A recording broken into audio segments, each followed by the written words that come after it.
Over the last few weeks, Colors, the platform that does the awesome YouTube musician performance videos with the single color backgrounds, has been doing a country spotlight on Kenya, and to date has released 7 performance videos by Kenyan musicians.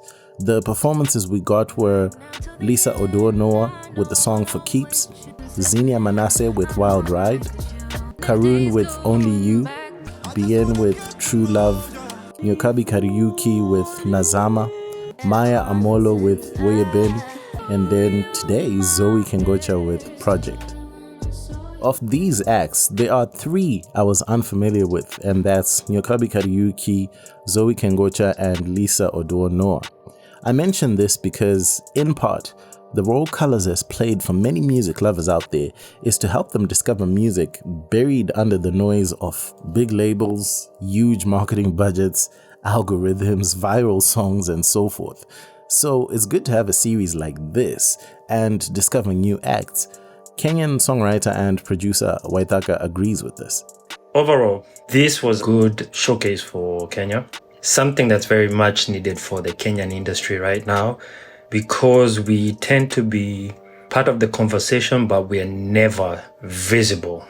We are visible statistically, where like when you look at, you have to go behind the scenes and you look at the numbers and you realize, oh, we are very high up there. But output and our visibility, I don't know how evident that is. And this was one of those moments where it really worked in our favor, and it really highlighted probably the one genre that's global that we excel pretty well in. So first of all, congratulations to Kenya for orchestrating something unique here. I don't remember any African country getting a dedicated country push in this particular manner from Colors, and it represents such a unique opportunity for Africa in general. My favorite artist from this Colors series so far is Zowie Kengocha. Her vocal presence is out of this world, and she did it effortlessly, which translated to the song very well. Kenyans, for starters, would do amazing if they go to the platform and rack up the views for each of these artists, which in turn will champion their sound further, and also add or follow these artists on your favorite streaming platforms, which helps them too. Indirectly, that support will open up more opportunities for this happening with other African countries. Now, here are some key takeaways from these Kenyan Colors performances. First, I would say Kenya is a musically gifted country. All of the singers had a key unique quality, and that is musicality. The emphasis was on vocalists, and in many ways doesn't surprise me because Kenya does have an interesting love affair with melodies in general and vocal finesse. The second key takeaway is that Kenya has a limitless talent pool. For the cast of these Kenyan musicians to have a mix of commercially well-known and then some highly niched artists shows us how much talent is indeed out there, and better yet, with solid musical foundations to grace such a platform as Colors. This is not easy to do, but Kenya did it effortlessly, and it's impressive. The third key takeaway here is that Kenya is a big player in the African music industry and commands respect. To have the strategic nous to do a Colors country spotlight and execute on it only happens if you have some good music industry structures in your country and the connections to make it happen. Also, the numbers to back it up. Kenya has been a top country in the music industry in Africa for a long time. I even highlighted this in one of my recent videos titled Nigeria is not the largest music market in Africa, where Nigeria only surpassed Kenya in music revenue in 2019. That's only 4 years ago. Anyway, I digress. My friend and Kenyan producer Waithaka again also had this to add. The performances were all top tier. All of them were top tier. We tend to have more artists who are comfortable in that lane. Secondly, the other criteria that I was looking at was the technical side of it. And when I mean the technical side, I mean the quality of the mix, the balance between the vocals and the track itself. I'm a big consumer of colors, and the one thing that I would say is song choice is very important. Out of the seven, are they seven? Yeah, out of the seven, all of them were new songs. So I understand the aspect of promoting new material and putting it out there. So that's another aspect of it. So I had to balance those out, and I can understand why the song choices were the choices each artist made. The song choices, wasn't sold on so much on a lot of them because I have other preferred songs by at least 3 of the 7 artists. I have preferred songs. But yes, song choices was important for me and how I looked at it. One thing I started to see on Twitter over the last few weeks with the rollout of this series was the conversation about who was selected for this colors. And there was consensus that things could have been slightly different, taking into account a number of factors.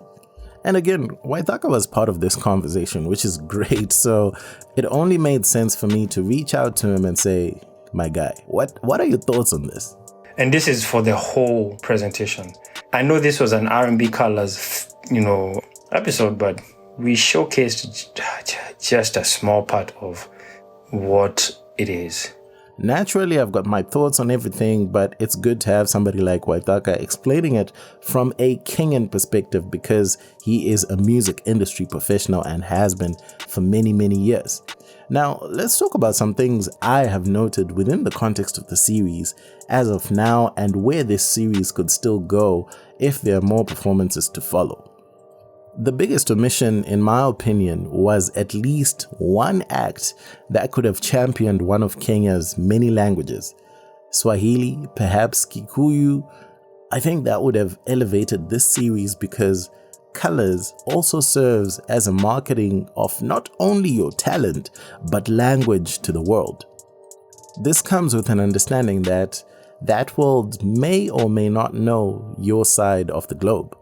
And here's what Waithaka had to say on that. We have a diverse language. I would have really wanted to see a Swahili featured song because that's our national language along with English, and it's the language that's predominantly used in the country.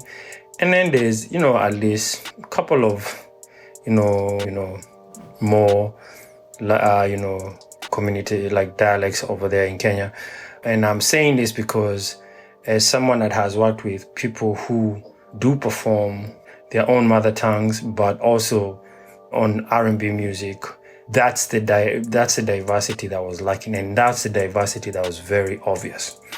I'm a Kenyan, but also an outsider because I'm outside. So looking in, I can see how people can misconstrue and think Kenya only has this to offer in terms of like music, and we speak English, the whole country. So yeah, those are the things that really stood out of it, that I feel we can, next time we get a chance to highlight, we can really take a deep look into that. And it makes sense. If I were never exposed to Kenyan music prior to this Colors, my conclusion would be Kenyan musicians likely make R&B and soul music for the most part, and most songs are commonly in English, straight English. Both of these assumptions would be untrue, but that's the picture painted by this Colors series thus far. This was an opportunity that Kenya has been given a chance to set a template that everybody else can follow. So we have to be open to feedback. And in that feedback, there's going to be criticism. You have to remember you're representing a nation, and a nation is going to be diverse. When voices are not heard or people are not felt included, they're going to have something to say about it because that's an identity thing. It's part of being of a group. And now at this point, it's part of being of a country. That was something that I felt we should be open to, and I can understand how the criticism sometimes can feel as an attack, but it's not always an attack. It's just so that you could look at it from the outside, not from the inside, but from the outside, and see what holes, like what places need to be plugged. And this is what Kenya itself has presented to the world. Maybe another assumption could be that the Kenyan music industry is female dominated, with 6 out of the 7 performers being women.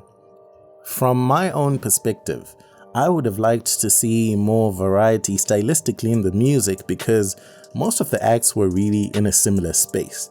They all gave an excellent account of themselves. I have to make that absolutely clear. The artists were brilliant. However, Kenya has some very interesting genres and subgenres. Think of gengeton, for example, as one of the biggest genres to shift the country in the last 5 or so years. We could add how the Rumba sound has really popped up recently as well, even the more traditional styles with people like Kwame Rigi perhaps. I would have loved to see that, and we may still do if this series continues. It would paint an even better picture of Kenya's music and show how diverse the talent pool is. On the other hand, if these 7 acts are it, really, for this Colors series, then Kenya also runs a risk of being perceived incorrectly simply because of how the positioning looks. This Colors was such a showcase on R&B, and one thing that I've noticed about Kenya is how we're not good at acknowledging, giving props to people that came before us. Because people say, oh, this generation is doing everything differently unlike the older generations, and they don't understand the hardships. The reason why things are becoming easier and more acceptable. You know, just like the way, let's say, when you talk to African American artists and it's like, oh, you know, what influenced you? What did this to you? What did that to you? They'll tell you either church or Michael Jackson. They'll give you an artist that came before them, you know, and then the more you dig deeper about that artist, you'll find out, oh, they're from church or they're from this, you know. For us, we don't have that, or at least we don't look that far back, because we have become such an individualistic society where you're just we're so self-absorbed that you think you're the first one to do something. You're like, no, you're not. There's so much you can learn from everybody. I've done a couple of projects, including R&B songs, and I had templates, you know, for different projects. When I'm doing R&B music with a Kenyan artist who's, you know, singing in Swahili or Kikuyu or English or Sheng, you know, it's definitely always gonna be Dij, vintage Swahili, because he married. That is an R&B album that just showcases Kenya 100%. You know, just even from the choices of some of the music to the language, how it was presented. You know, it was presented in a Kenyan urban kind of culture where like Sheng was predominantly used. That's what's really Kenyan, and that's what I felt is really missing in this episode of Colors. It wasn't really highlighted, and that could give kind of like a window into what Kenyan R&B on a larger scale is, rather than what we got, which felt like an upper middle class dose of what Kenya is. And really, these concerns are not to say that, you know, a bad job was done or anything, because it was actually fantastic. The rollout, the marketing was great. You know, they did this really cool thing where they blur out the person's face and say, hey, guess who's coming up on Colors Kenya next, you know, and that was really cool. In my opinion, I loved it. But some of these concerns, I think they're just critiques for growth. That's what it really is. And again, like I said, it's nice to see Kenya having done this. I don't think there's any other African country that has had this type of spotlight before, so it's freaking fantastic. But now it's really on to you, the audience. What do you think about this Colors series? How did you feel about the selection of the artists? And what do you think this means for Kenyan music moving forward? Let me know in the comments below. And of course, do not forget to like the video and share this with a friend, family, co-worker, whatever the case may be. And somebody from Kenya, if you know somebody from Kenya too. And subscribe to the channel as well. And many thanks to Waithaka for coming through and giving me his thoughts and allowing me to share them with you on this channel. This is amazing. Thank you, Waithaka. Otherwise, that's it from me. My name is MJ Wemoto, son of Zimbabwe, signing out. Peace. Ndende.